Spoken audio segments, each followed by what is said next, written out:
नमस्कार मित्रांनो, छत्रपती संभाजीनगर बैलगाडा शर्यत या युट्यूब चॅनलवरती आपलं हार्दिक स्वागत.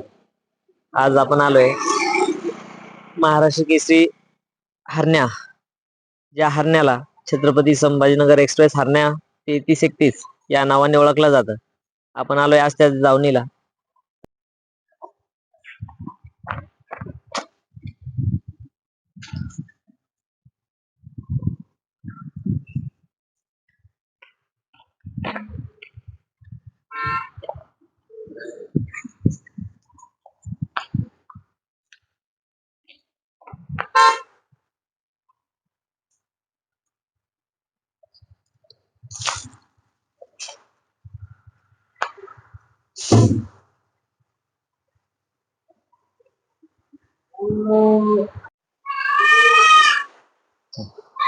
चल.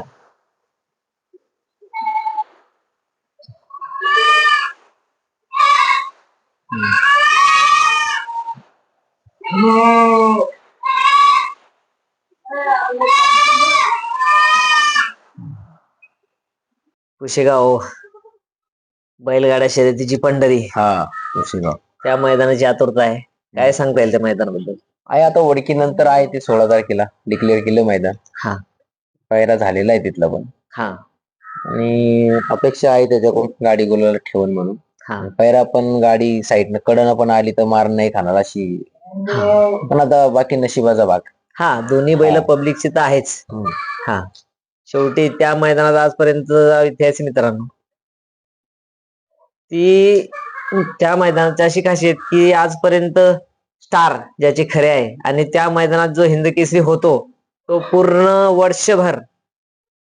वर्षभर त्या बैलाला हिंद केसरीचा मान मिळतो. पूर्ण वर्षभरच नाही तर पूर्ण आयुष्यभर त्या बैलाला आणि त्या मालकाला हिंद केसरीचा मान मिळतो. अशा हिंद केसरी मैदानासाठी हरण्याला शुभेच्छा. दिव्य चमत्कारी मैदान म्हणते ना त्याला. हा दैव चमत्कारी मैदानासाठी सांगून एक नंबर नाही करू शकत कोणी. नाही. या बैलगाडी क्षेत्र हा अनिश्चिततेचा खेळ आहे, याच्यात कुणीच सांगू शकत नाही.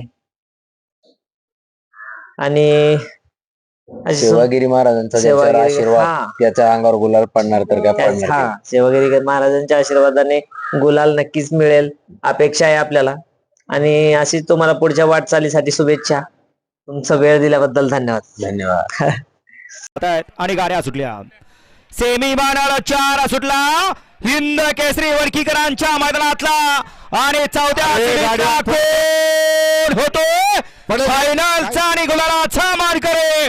अतिशय सुंदर अशी लढत चालू आहे. शेवटच्या क्षणाला कोण बाजी मारतोय लढत, आणि शेवटच्या क्षणाला बाजी मारली खुली. लढत झाली तिघांच्या मध्ये. आड्याला होता सर्जा आणि चिक्या, पडेला साईडला होता हरण्या आणि बावऱ्या, आणि खाल्ल्या कडाला गाडी होती पक्षाची गाडी. सुंदर अशी लढत झाली, आणि निकाल गेला कॅमेरामन. दोन्ही बाजूने बघा, स्क्रीनचा आधार घ्या, दोन्ही बाजूने दाखवा. हे बैलगाडीचं